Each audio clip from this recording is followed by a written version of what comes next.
大家好，我是议员。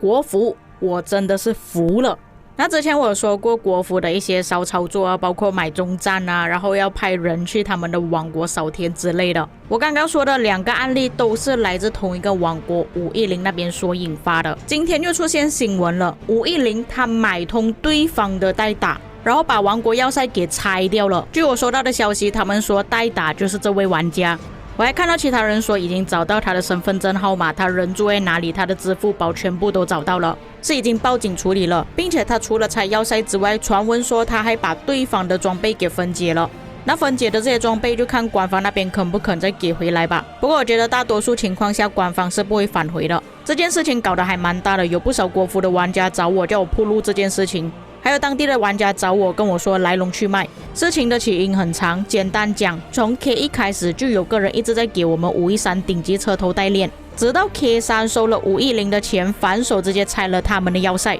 导致他们全盘皆输。如果可以的话，议员，我希望你辛苦做个视频来给这些喜欢找空号的人一个建议，就是签合同代练，并且他还说516也有个1战号被卖了。上一场韩国之战的时候，其实我是天兵小队的，算是一个小队长吧。我是负责帮一些大佬找一些代打或者是天兵小队。不过我们那时候全部都是自愿意的，也就是说你想要打就打，我们不会收任何的费用。可是我一直强调，如果你要找人帮你控号，帮你找天兵代打，你必须要放2级密码，要确认该玩家是真的没有问题的。所以这些大佬他们要找代打是没有问题，记得要放2级密码。2级密码也是保护我们不会做错任何的事情，不会消耗宝石，不会拆你的装备，杀你的兵。显然的，这一次事件的主人他并没有放2级密码，从而导致代打帮他删掉了要塞，连装备也一并删除。他还有补充了当时候发生的事情，昨天晚上8点开关卡，一直打到上午12点左右，然后这个畜生也就是那位代打先把国王给了一个小号，拆13A 官霸的主堡，然后皇庭全断旗。这畜生前天晚上还在代练，第2天直接卖国，并且是已经确认了这个代打他是已经收了510国王的3万块，就因为这3万块出卖了整个王国。这个画面截图是513的玩家提供给我的，你们也可以看到大量的部队城市全部都在领土上，也就是说如果不拆要塞的情况下，他们要打还是可以打的。然而后来要塞被拆了之后就变成这样，全部旗帜都已经失效了。510王国内部的消息也是传了出去，这里有写到感谢513拆旗的兄弟，是我们安插的内线，你这样子的事情你都好意思讲出来。我原本想要很冷静去说这件事情的，但是看到这句话之后我忍不住了。老实说，拆堡事件我也是遇过好几次了，就连国际服也是有发生过类似的事情，但是要求别人去拆堡还这么明目张胆的，我还是第一次见。我并不觉得买通内线去拆要塞是值得光荣的事情。你们认为国服还不够乱吗？为什么还要搞这些事情出来？之前买中站的事情510搞出来的，都已经有大量的玩家去抵制这件事情了，现在又买通人家的代打去拆掉别人的要塞，为了胜利不择手段。我认真说，这是男子汉所为吗？并且510给的这3万块不是由一个人给的，也就是国王或者是阿斯之类的，而是他们众筹给的。当然的，我也不确定这句话到底是开玩笑还是认真的，因为这张截图上面这个截图给我的玩家，他这里是写到我帮你宣传，或许是510的玩家特意这么写出去的。还有再发了一张截图给我，你们的壳子迪迦联系的代练让删的。为什么510要做这种事情呢？我也不知道，我只知道他们现在在同一个地图里面而已，刚好一个是日光，另外一个是月影。我还去逛了一下贴吧，资本家果然牛逼。510国，我说怎么这么自信 K3 中战呢？原来是搞资本呀，打个游戏收买代练，你们510会干这种事？ K2 拍卖 K3 收买代练拆堡。我们看一下这个玩家他提供的截图，这个是事后的截图，我们再看一下事前的截图。那么红色是510王国，可以明显看到红色是被紫色压制着的。从观察地图上，我做个人的推测吧，那明显看到510是被压着，有可能他们觉得这样子打下去可能会输。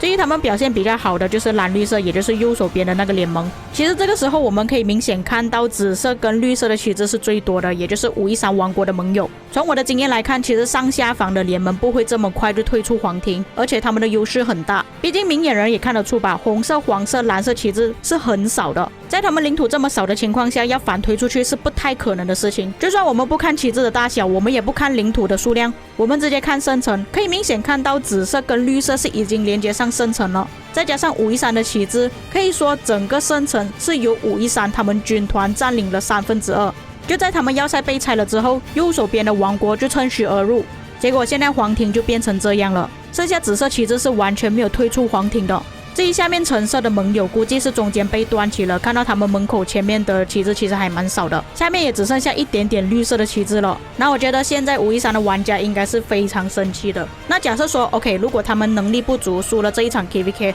我觉得他们还会去反思到底是哪里错了，哪里出了问题。输也输得心服口服，但是这一次输是因为资本的关系，因为这种下三滥的手段，我认为就算510最后拿下中战拿到胜利，我也不觉得有什么值得好光荣的。假设510是真的有实力，请用战斗来解决。当然这种事情呢，也不能全部怪在510王国，这种事情就是没有需求就不会有买卖嘛。这些问题我就要问那些代打了，我自己本人也是做代打的，但是这种事情就算别人给我多少钱，我也是不会做出来的。我就想看这个代打之后要怎么处理，他们都已经报警了嘛，甚至可能因为这个代打而影响到整个代打的风气，有可能之后会有这种买卖。如果你想要代打做什么事情，拆要塞、拆旗帜，就必须要给钱，甚至删兵、拆装备、拆军器，说不定之后还有完整的列表也说不定。所以我建议一些需要找代打的大佬啦，你们如果真的要找代打的话，请必须要签合同，跟代打确认所有的信息，包括名字、地址、身份证。有什么事情的话，还可以报警处理上诉。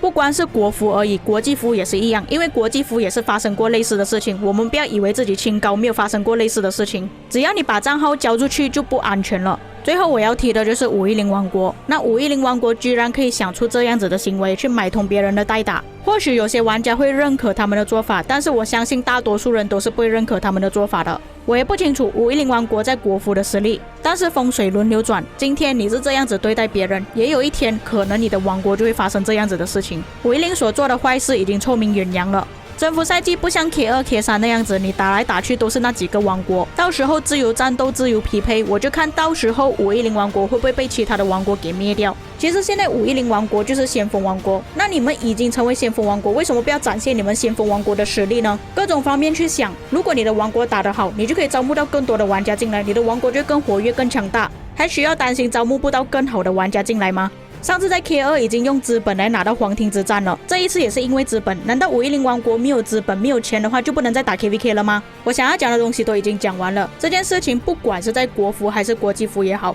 有找代打的人请必须要注意，不能因为信任2个字而全盘交出你的账号。再多么强大的信任也不值钱。这一次是给出3万，有可能你觉得3万不够，人家加码到30万，你会不会肯去做呢？人不为己，天诛地灭，没有人嫌钱是臭的。也欢迎观众可以在评论区留下你们的看法，对于这件事情的看法，你们认为是对还是错的？我们下个影片再见。